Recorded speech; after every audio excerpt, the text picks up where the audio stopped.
ಅಂತ ಇಂಗ್ಲಿಷ್ನಲ್ಲಿ ನಾವು ಕರಿತೇವೆ. Seer, one who sees the truth is the seer. Who sees the truth, eternal infinite truth, who sees is the seer. ಸುಮ್ಮನೆ ಕಂಡವ, ಸತ್ಯವನ ಕಂಡವ, ಪರಮ ಸತ್ಯವನ ಕಂಡವ, ಅನಂತವಾದ ಪರಮ ಸತ್ಯವನ ಕಂಡವ, ಅಂಥವನಿಗೆ ಋಷಿ ಅಂತ ಕರೆದರು. ಅಂಥದನ್ನ ಮೊಟ್ಟ ಮೊದಲ ಕಂಡ ಋಷಿ. ಆತ ಸಾಮಾನ್ಯ ಜೀವನ ಸಾಗಿಸಿದವ.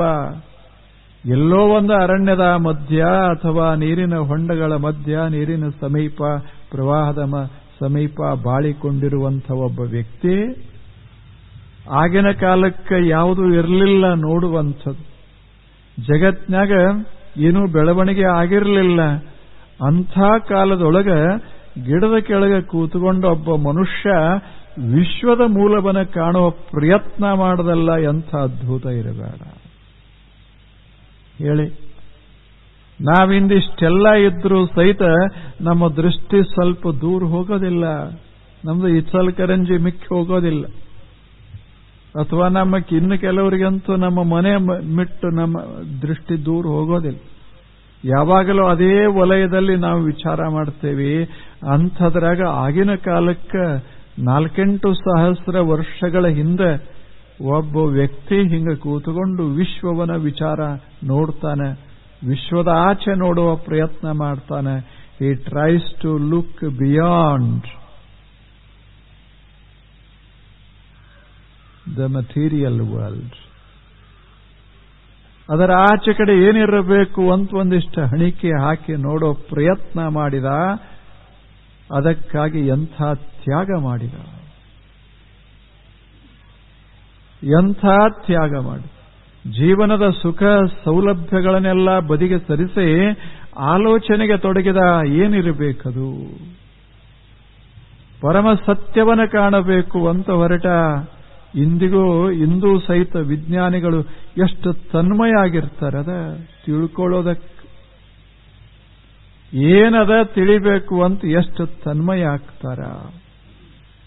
ಒಬ್ಬ ವಿಜ್ಞಾನಿ, ನಿಮಗೆ ಗೊತ್ತಿರಬೇಕು, ಒಬ್ಬ ವಿಜ್ಞಾನಿ ಲೂಯಿ ಪಾಶ್ಚರ್ ಅಂತ ಕೇಳಿರಬೇಕು. ಒಬ್ಬ ಬಹಳ ಒಳ್ಳೆ ವಿಜ್ಞಾನಿ. ಆತ ಸಂಶೋಧನಾ ಮಾಡ್ತಾ ಇದ್ದ. ಲಗ್ನ ಆಗೋ ವಯಸ್ಸದು. ಲಗ್ನ ನಿರ್ಣಯ ಆಯ್ತು, ನಿಶ್ಚಯ ಆಯ್ತು. ಆ ಬಳಿಕ ಚರ್ಚ್ನಲ್ಲಿ ಲಗ್ನ ಆಗಬೇಕು. ಎಲ್ಲರೂ ಹೋಗಿದ್ದಾರೆ ಚರ್ಚ್ನೊಳಗೆ, ಎಲ್ಲರೂ ಕೂತುಕೊಂಡಾರೆ. ವರನ ಪಕ್ಷ, ವಧುವಿನ ಪಕ್ಷ ಎಲ್ಲರೂ ಇಬ್ಬರೂ ಕೂತುಕೊಂಡಾರೆ. ಅವಾಗ ಫಾದರಿ ಬಂದು ಕರೆದ ಇವನ್ನ ವರನ್ನ ಕರೆದ. ಆದ್ರೆ ವರ ಅಲ್ಲಿರ್ಲಿಲ್ಲ. ವರ ಯಾರು ಅಂದ್ರೆ ಪಾಶ್ಚರ್ಯ ವಿಜ್ಞಾನಿನೇ ವರ. 25-26 ವಯಸ್ಸು, ಮೆಚ್ಚಿದಂಥ ಹೆಂಡತಿ. ವರ ಅಲ್ಲಿರ್ಲಿಲ್ಲ. ಲಗ್ನದ ಮಂಟಪದಾಗ ವರ ಇರಲಿಲ್ಲ. ಹೇಳಿ, ಹುಡುಕಾಡಿದ್ರು ಸಿಗಲೇ ಇಲ್ಲ. ಲಗ್ನ ಮಂಟಪದಾಗ ವರ ಇರುವುದಿಲ್ಲ ಅಂದ್ರೆ ಹೆಂಗೆ? ಎಲ್ಲರೇ ಉದಾಹರಣೆ ನೋಡಿರ ಹೇಳಿ. ಇನ್ನ ಒಂದು ತಿಂಗಳದ ಅಂದ್ರೆ ಮಂಟಪದಾಗ ಹೋಗಿ ಬರೋ ಹುಡುಗರಿರುವಾಗ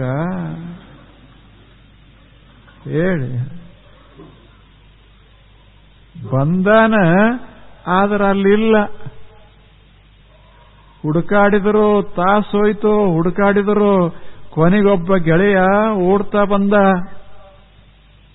ಬಂದು ನೋಡ್ತಾನ, ಪ್ರಯೋಗಾಲಯದಲ್ಲಿ ಕೂತು ಕೆಲಸ ಮಾಡ್ತಾ ಇದ್ದ ಲೂಯಿ ಪಾಶ್ಚರ್. ಎಷ್ಟು ಆಶ್ಚರ್ಯ! ಅವಾಗ ಗೆಳೆಯ ಕೇಳ್ದ, ಅಲ್ಲೇ ಲಗ್ನ ನಿಂದ ಯಾರದರೆ ಅಲ್ಲ, ಅಲ್ಲಿ ವಧು ದಾರಿ ಕಾಯ್ತಾ ಇದ್ದಾಳ, ಜನ ಎಲ್ಲ ದಾರಿ ಕಾಯ್ತಾರ, ಫಾದರಿ ದಾರಿ ಕಾಯ್ತಾ ಇದ್ದಾರ, ಇಷ್ಟೆಲ್ಲ ಬಿಟ್ಟು ಇಲ್ಲಿಗೆ ಬಂದು ಎಲ್ಲ ಅಂದ. ಅವಾಗ ಅವ ಹೇಳ್ದ, ಲೂಯಿ ಪಾಶ್ಚರ್, ಅಲ್ಲಿ ಕೂತಾಗ ನನಗೊಂದು ವಿಚಾರ ಹೊಳಿತು. ಲಗ್ನದ ಮಂಟಪದಾಗ ಕೂತಾಗ ವಧುವಿನ ಲಕ್ಷ್ಯ ಇರಲಿಲ್ಲ, ತಲೆಯಾಗ ಸಂಶೋಧನೆ ಆಯಿತು. ಹೇಗಿರ್ಬೇಕು? ವಧು ಅದಾಳ, ಜನ ಅದಾರ, ಲಗ್ನ ನಡೆದದ, ಅವಾಗ ತಲೆಯೊಳಗೆ ವಧು ಇರಲಿಲ್ಲ. ಆಶ್ಚರ್ಯ ನೋಡು. ತಲೆಯೊಳಗೆ ವಿಚಾರ ಮಾಡ್ಕೋತಿದ್ದ, ಏನು ಸಂಶೋಧನೆ ಮಾಡ್ತಾ ಇದ್ದ. ಸಂಶೋಧನದ ಆಲೋಚನೆಗಳ ತಲೆಯೊಳಗೆ, ಸಂಶೋಧನೆ ಆಲೋಚನೆಗಳನ್ನ ತಲೆಯೊಳಗಿಟ್ಟುಕೊಂಡು ಲಗ್ನ ಮಂಟಪದಾಗ ಹೋದವ್ರು ಯಾರದಾರ? ಅವಾಗ ಹೇಳ್ದಾತ, ನನಗೊಂದು ವಿಚಾರ ಹೊಳಿತು, ಸಂಶೋಧನೆ ಮಾಡ್ತಾ ಇದ್ನೆಲ್ಲ ತತ್ಕ್ಷಣ ಹೊಳಿತು ಅಂದ್ರೆ ಫ್ಲಾಶ್, ಸುಮ್ಮನೆ ಹಿಂಗ್ ಹೊಳಿತು. ಆ ಬಳಿಕ ಓಡಿ ಬಂದೆ, ಅದನ್ನ ಲೇಖ ಮಾಡಬೇಕು, ಅದನ್ನ ಪ್ರಯೋಗ ಮಾಡಬೇಕಂತ ಬಂದೆ. ಅವಾಗ ಹುಡುಗ ಅಂದ, ಇದು ಗೆಳೆಯ ಅಂದ, ಲಗ್ನ ನಡೆದದಲ್ಲೇ, ಲಗ್ನ ಆಗಬೇಕಲ್ಲ ಅಂತ. ಅವ ಹೇಳ್ತಾನ, marriage may wait for some time, but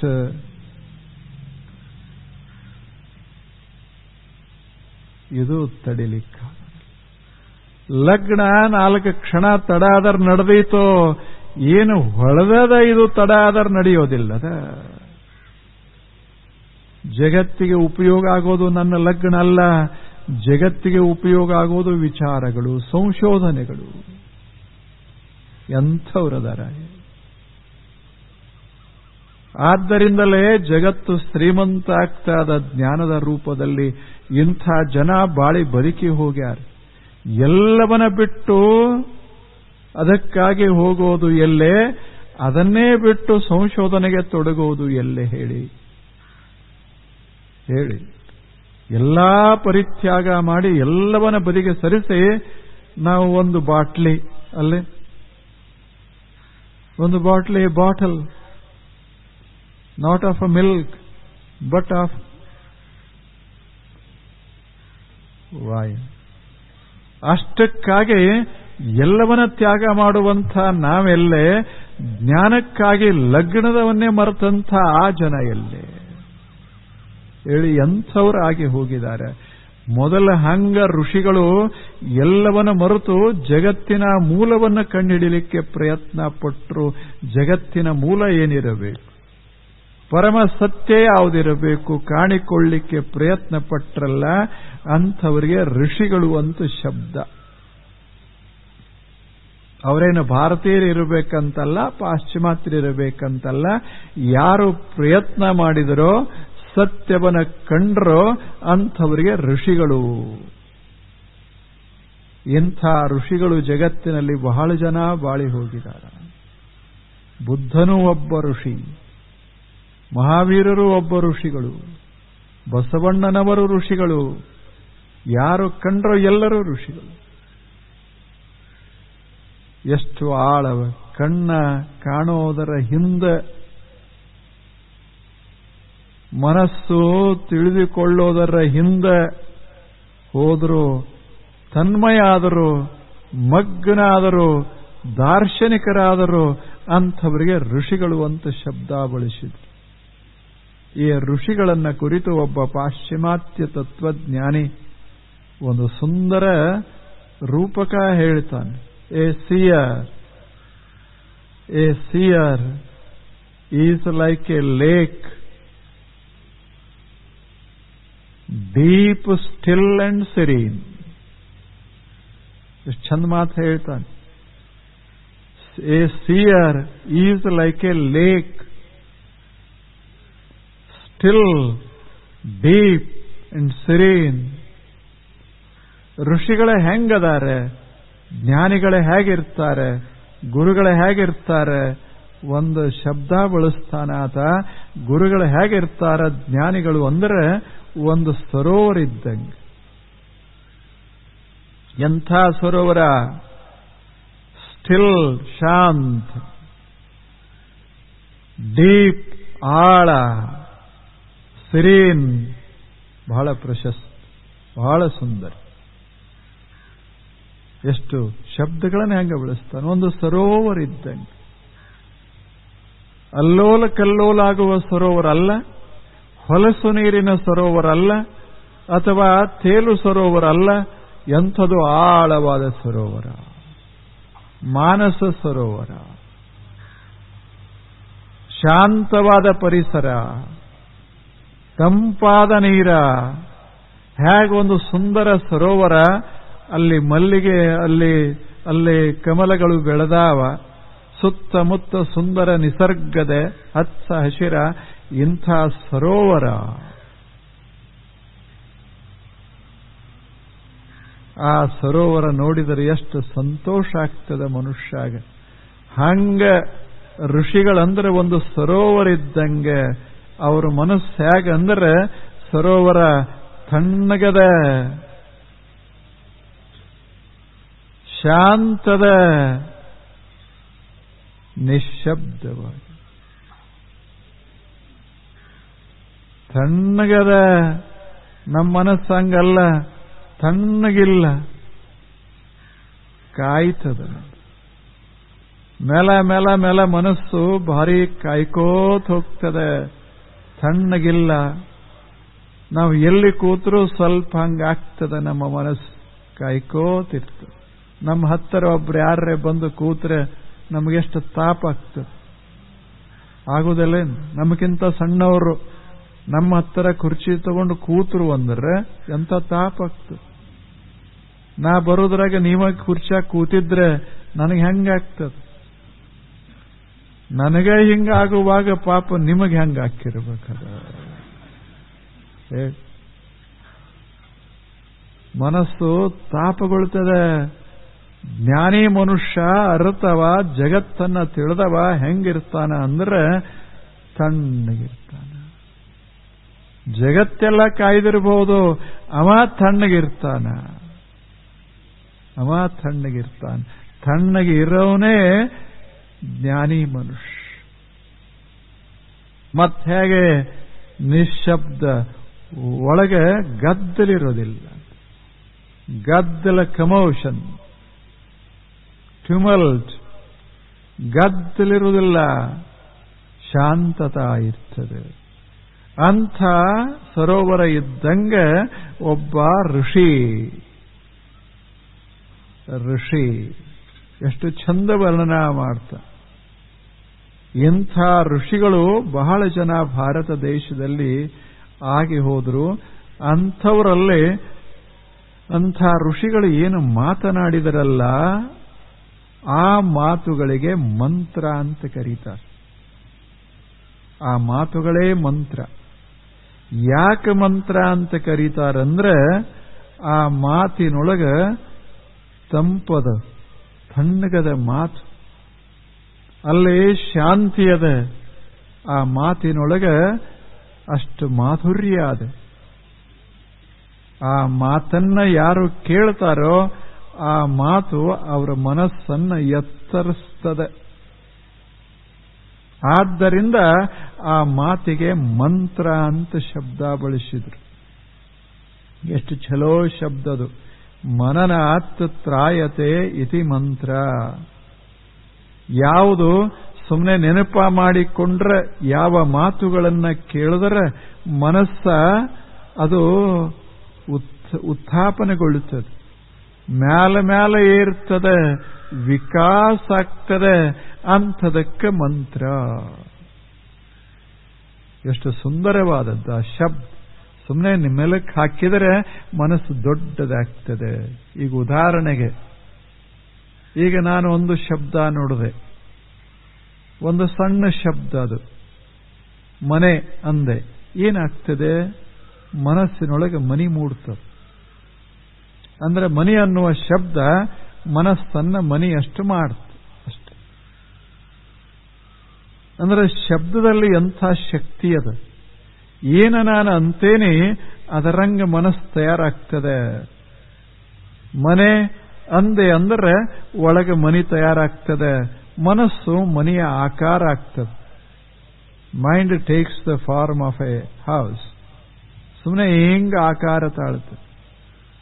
ನಾನು ಮನಿ ಅನ್ನುವ ಬದಲ ಆಕಾಶ ಅಂದೆ, ಮನಸ್ಸೇನಾಗ್ತದೆ? ದೊಡ್ಡದಾಗ್ತದೆ. ಏನೂ ಮಾಡಿಲ್ಲ, ಸುಮ್ಮನೆ ಒಂದು ಶಬ್ದ ಮನಸ್ಸನ್ನು ವಿಸ್ತಾರ ಮಾಡುತ್ತೆ. ಎಷ್ಟು ವಿಸ್ತಾರ ಮಾಡುತ್ತೆ ಅಂದರೆ ಶಬ್ದದಲ್ಲಿ ಅದ್ಭುತ ಸಾಮರ್ಥ್ಯದ ಅಂಥ ಸಮರ್ಥ ಶಬ್ದಗಳನ್ನು ನಾವು ಮಂತ್ರದಲ್ಲಿ ಕಾಣ್ತೇವೆ. ಮಂತ್ರ ಅಂದ್ರೆ ಏನಲ್ಲ, ಮನಸ್ಸನ್ನ ಹಿಂಗ ಅರಳಿಸೋದು, ಅದು ಮಂತ್ರ. ಇಂಥ ಮಂತ್ರದಂಥ ಮಾತುಗಳೇನು ಆಡಿದರೋ ಈ ಮಾತುಗಳ ಸಮೂಹವೇ ಉಪನಿಷತ್ತು. ಇಂಥ ಸುಂದರ ಮಾತುಗಳ ಸಮೂಹ ಭಾರತ ದೇಶ ಜಗತ್ತಿಗೆ ಕೊಟ್ಟ ಅತ್ಯಂತ ಪವಿತ್ರವಾದ ಗ್ರಂಥಗಳು ಉಪನಿಷತ್ತುಗಳು. ಅಲ್ಲೇ ಋಷಿಗಳ ಮಾತುಗಳು, ಸತ್ಯದರ್ಶಿಗಳ ಮಾತುಗಳು, ಅಂಥ ಸುಂದರ ಉಪನಿಷತ್ತುಗಳು. ಶಬ್ದ ಸಹಿತ ಎಷ್ಟು ಚಂದದೆ. ಉಪನಿಷತ್ತು ಅಂದ್ರೆ ಏನು? ಸತ್ಯದ ಸಮೀಪ, ದೇವನ ಸಮೀಪ ಕೂತು, ದೇವನ ಸಮೀಪ ಕೂತು ಅನುಭವಿಸ್ತೇವಲ್ಲ, ಆ ಮಾತುಗಳಿಗೆ, ಮಾತುಗಳ ಸಂಗ್ರಹಕ್ಕೆ ಉಪನಿಷತ್ತು ಅಂತೆ. ಇಲ್ಲವೇ ಅಂಥವರ ಸಮೀಪ ಕೂತುಕೊಂಡು, ಜ್ಞಾನಿಗಳ ಸಮೀಪ ಕೂತುಕೊಂಡು ನಾವೇನು ತಿಳಿದುಕೊಳ್ಳುತ್ತೇವೆ, ಅನುಭವಿಸ್ತೇವೆ, ಅಂಥ ಮಾತುಗಳು ಅವು ಉಪನಿಷತ್ತುಗಳು. ಅವು ಕೂತುಕೊಂಡು ತಿಳ್ಕೋಬೇಕಾದದ್ದು. ಗುರುಗಳ ಸಮೀಪ ಆಗಿನ ಕಾಲದಲ್ಲಿ, ಋಷಿಗಳ ಸಮೀಪ ಮಕ್ಕಳು ಕೂತುಕೊಂಡು ಈ ಜ್ಞಾನವನ್ನ ಪಡೆದರು. ಆದ್ದರಿಂದ ಅವುಗಳಿಗೆ ಉಪನಿಷತ್ತು ಅಂತ ಕರೀತಾರೆ. ಅವು ಏನು ಮಾಡ್ತಾವಂದ್ರೆ ಮನಸ್ಸನ್ನ ಸ್ವಚ್ಛ ಮಾಡ್ತಾವ, ಸ್ವಚ್ಛ ಮನಸ್ಸಿನೊಳಗೆ ಬೆಳಕ ತುಂಬುತ್ತಾವ. ಅಷ್ಟೇ ಅಲ್ಲ, ಒಂದು ಬಗೆಯ ಮಾಧುರ್ಯವನ್ನ ಮನಸ್ಸಿನಲ್ಲಿ ಇಡ್ತಾವ. ಇಂಥ ಮಾತುಗಳಿಗೆ ಉಪನಿಷತ್ತುಗಳು. ಒಬ್ರು ಜ್ಞಾನಿಗಳಾಗಿ ಹೋದ್ರು ಇದ ನಾಡಿನೊಳಗೆ. ಅವರು ಸುಮ್ಮನೆ ಈಗ ನೇಯ್ಗೆ ಕೆಲಸ ಮಾಡ್ತಿದ್ರು. ಅವರ ಹೆಸರು ಜೇಡರ ದಾಸಿಮಾರ್ಯ ಅಂತ. ಕೆಲಸ ಮಾಡೋದು ನೇಯ್ಗೆ. ಬಹಳ ದೊಡ್ಡ ಜ್ಞಾನಿಗಳಾಗಿ ಹೋದ್ರು ಜೇಡರ ದಾಸಿಮಾರ್ಯ. ಹಗಲ ರಾತ್ರಿ ಚಿಂತನೆ ಮಾಡ್ತಾ ಇರುವಂತಹ ವ್ಯಕ್ತಿ. ಸುಮ್ಮನೆ ನೇಯ್ತಾ ಇರುವಾಗಲೇ ಆತ್ಮಚಿಂತನೆಯಲ್ಲಿ ತೊಡಗಿದಂತಹ ಮಹಾನುಭಾವ ಜೇಡರ ದಾಸಿಮಾರಿ. ಆತ ಒಂದು ವಚನ ಹೇಳ್ತಾನೆ, ಒಂದು ಮಾತು ಹೇಳ್ತಾನೆ, ಮಾತಿನ ಬಗ್ಗೆ ಮಾತು ಹೇಳ್ತಾನೆ. ಮಾತಂದ್ರೆ ಹೆಂಗಿರ್ತಾವ, ಮಾತಿನ ಬೆಲೆ ಎಷ್ಟದೆ, ಅದನ್ನ ಆತ ಹೇಳ್ತಾನೆ. ಬಹಳ ಸುಂದರವಾಗಿ ಹೇಳ್ತಾನೆ. ನನಗೆ ಏನು ಕೊಟ್ಟರೂ ಬೇಡ, ಯಾವ ವಸ್ತುಗಳನ್ನು ಕರಿಯನಿತ್ತಡೆ ಒಲ್ಲೆ, ಸಿರಿಯನಿತ್ತಡೆ ಒಲ್ಲೆ, ಹಿರಿದಪ್ಪ ರಾಜ್ಯವನು ಇತ್ತಡೆಯೂ ಒಲ್ಲೆ. ಮತ್ತೇನು, ನಿಮ್ಮ ಶರಣರ ಸುಳ್ನುಡಿಯ ಒಂದು ಅರಗಳಿಗೆ ಇತ್ತರೆ ನಿಮ್ಮನೆ ಇತ್ತೆ ಕಾಣ ರಾಮನಾಥ. ಎಷ್ಟು ಮಾತೆಷ್ಟು ಚಂದದ, ಮಾತಿನ ಬೆಲೆ ಎಷ್ಟದ ಆತ ಹೇಳ್ತಾನೆ. ಕರಿಯನಿತ್ತಡೆ ಒಲ್ಲೆ, ಆನೆ ಅಂಬಾರಿಗಳನ್ನ ಕೊಡ್ತೀನಿ ಅಂದ್ರೆ ನನಗೇನು ಬೇಡ ಭಗವಂತನೇ. ಜಗತ್ತಿನ ಸಂಪತ್ತನ್ನ ಕೊಡ್ತೀನಿ ಅಂದರೂ ನನಗೆ ಬೇಡ ಭಗವಂತನೇ. ಜಗತ್ತನ್ನ ಆಳುವ ಸಾಮ್ರಾಜ್ಯದ ಒಡೆಯನನ್ನಾಗಿ ಮಾಡ್ತೇನೆ ಅಂದರೂ ಬೇಡ ಭಗವಂತನೇ. ನನಗೆ ಏನಾದರೂ ನೀನು ಕೊಡೋದಿದ್ರೆ ಬಲ್ಲವರ ಜ್ಞಾನಿಗಳ ಒಂದು ಮಾತು ಕೊಟ್ರೆ ಸಾಕು, ನಾನು ಉದ್ಧಾರ ಆಗ್ತೇನೆ. ಪರಮಾತ್ಮನೇ ನೀನೂ ಬೇಡ, ನಿನ್ನನ್ನು ಅರ್ಥವರ ಒಂದು ಮಾತು ಸಾಕು ಅಂತ. ಎಷ್ಟು ಅದ್ಭುತ ಹೇಳ್ತಾನೆ. ಅಂದ್ರೆ ಬಲ್ಲವರ ಮಾತಿಗೆ, ಮಂತ್ರದಂಥ ಮಾತಿನ ಕಿಮ್ಮತ್ತ ಎಷ್ಟು ಅನ್ನೋದನ್ನ ಆತ ಹೇಳ್ತಾನೆ. ಜಗತ್ತಿನ ಎಲ್ಲಾ ಸಂಪತ್ತ ಒಂದು ಕಡೆ ಭಗವಂತನೇ, ಇದು ಒಂದು ಮಾತು ಸಾಕು ನನಗೆ. ಮಾತಿಗೆ ಎಷ್ಟು ಬೆಲೆ ಅದೆ, ಬಲ್ಲವರ ಮಾತಿಗೆ ಎಷ್ಟು ಬೆಲೆ ಅದೆ. ಎಷ್ಟು ಚಂದ ಹೇಳ್ತಾನೆ.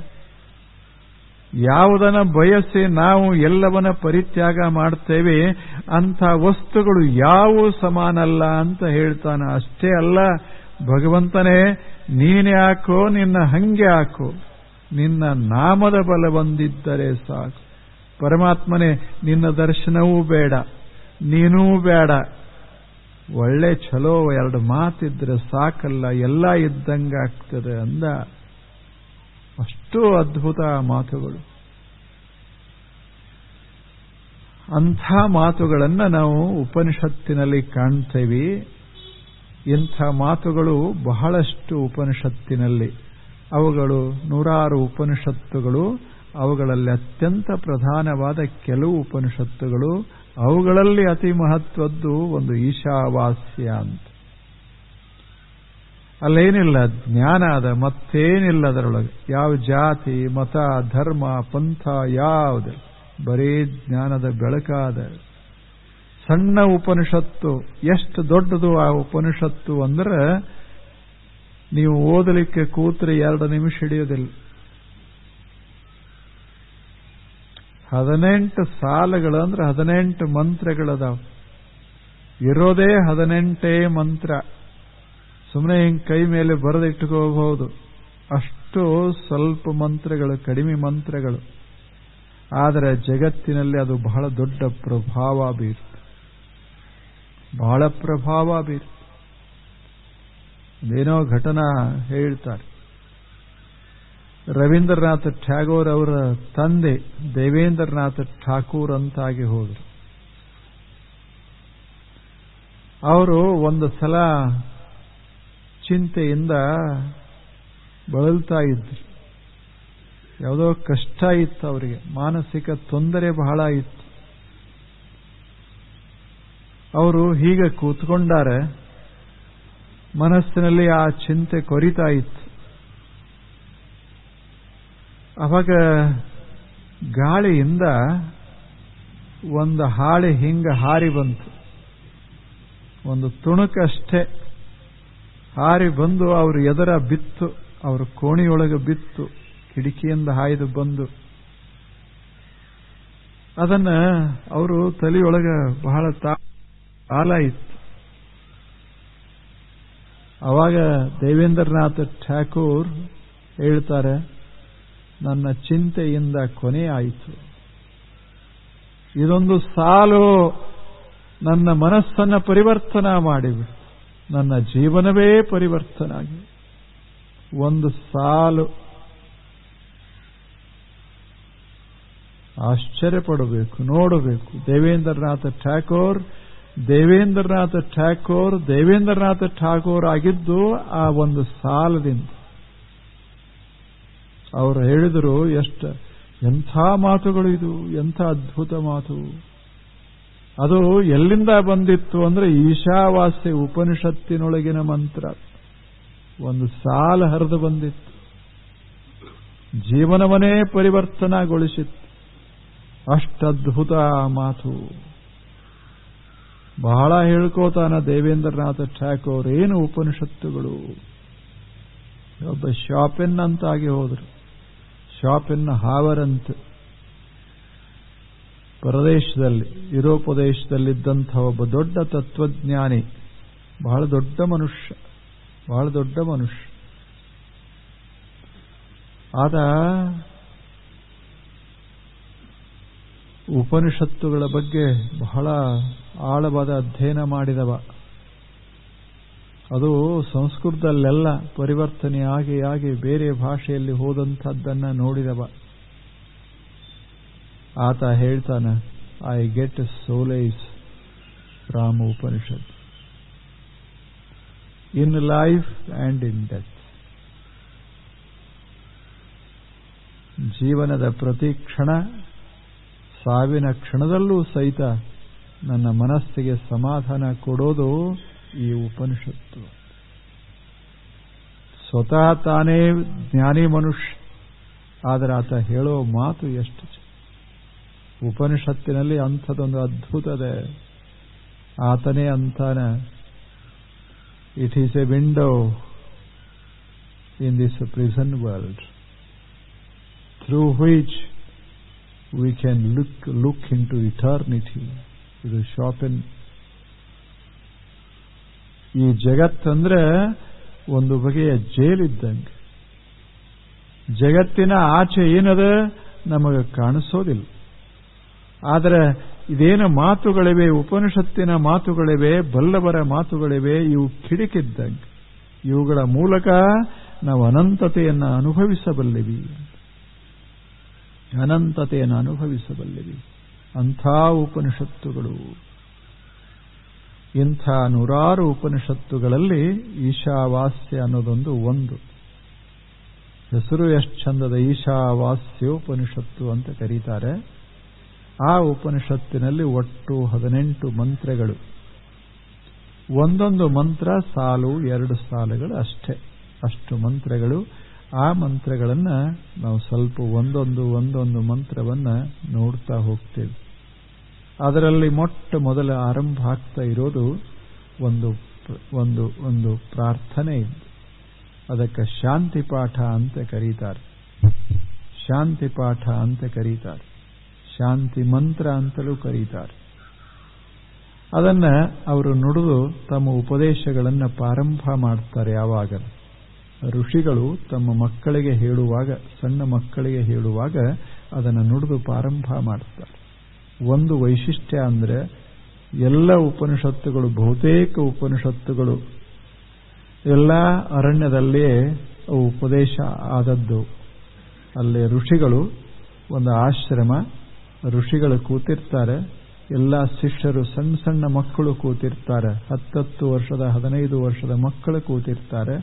ಎಲ್ಲ ಕಡೆ ಹಾಗೆ ಆ ಮಕ್ಕಳಿಗೆ ಇಂಥ ಉಪದೇಶವನ್ನು ಅವರು ಮಾಡ್ತಿರ್ತಾರೆ. ಅದು ಆಶ್ಚರ್ಯ. ಸಣ್ಣ ಮಕ್ಕಳಿಗೆ ಇಂಥ ಉಪನಿಷತ್ತಿನ ಉಪದೇಶವನ್ನು ಅವರು ಮಾಡ್ತಿರ್ತಾರೆ.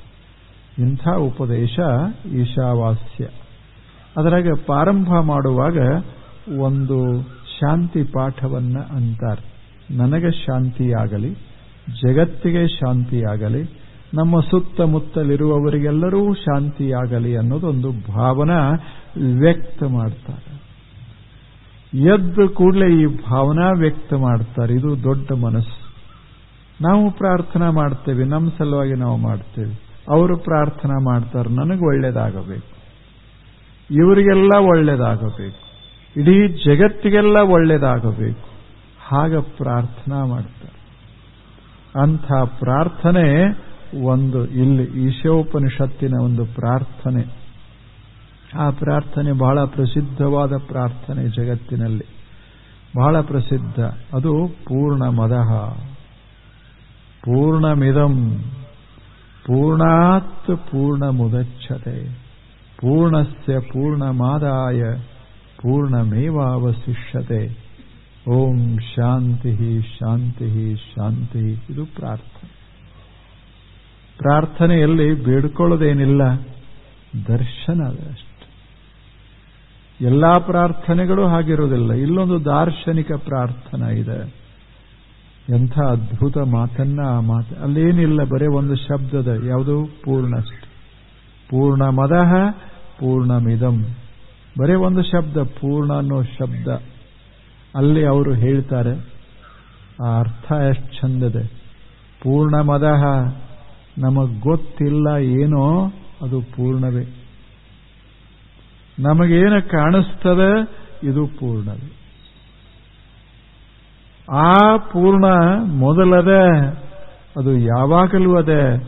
ಅಂಥ ಪೂರ್ಣ ವಸ್ತುವಿನಿಂದ ಈ ಪೂರ್ಣ ಜಗತ್ತು ಹೀಗೆ ವ್ಯಕ್ತ ಆಗಿದೆ. ಜಗತ್ತು ಅದರಿಂದ ವ್ಯಕ್ತ ಆದರೆ ಏನಾಯಿತು? ಅದು ಮಾತ್ರ ಪೂರ್ಣವೇ ಅದೇ. ಪೂರ್ಣದಿಂದ ಪೂರ್ಣ ಬರ್ತದೆ, ಪೂರ್ಣ ಪೂರ್ಣವಾಗಿಯೇ ಉಳಿತದೆ. ಇದನ್ನು ಅರ್ಥರ ಮನಸ್ಸು ಶಾಂತವಾಗ್ತದೆ.